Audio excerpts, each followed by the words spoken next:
Here we go. A roller coaster for Brexit. I suppose the issue is this. There seems to be a sense in the market that we go for an extension. However, I put it to you that it could be what the Europeans ask for as a price for that extension that could force hard Brexit back onto the table.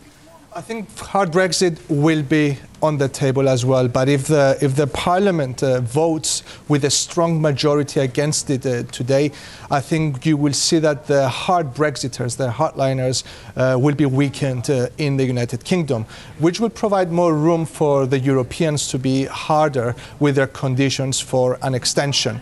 Where do we move from now? I think everything is on the table, hard Brexit included.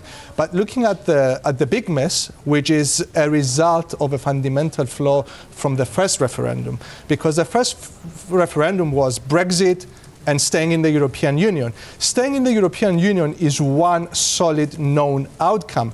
Brexit is not a known outcome. Brexit means different things to different people. And 2 years later, the UK Parliament, the British Parliament, has still not decided what Brexit actually means. I think the only true way out of this mess is through another referendum, where you have one specific solid Brexit and the option to remain, where the British public can decide. Marios, good to speak to you. It's Naira sitting here outside Westminster. Thank you for joining us on the show. So if you think that the best option from here is a second referendum, how likely do you actually think that is? As you say, everything is to play for here. Cable's bouncing back a little bit in today's session. There's a sense that it can go higher given how short the market is at the moment if you do see that short squeeze. I think it's a serious possibility that we cannot ignore. The Parliament has so far failed to agree on what Brexit is. We've had the statement from Theresa May 2 years ago, Brexit means Brexit, but 2 years later we're none the wiser of what Brexit actually means.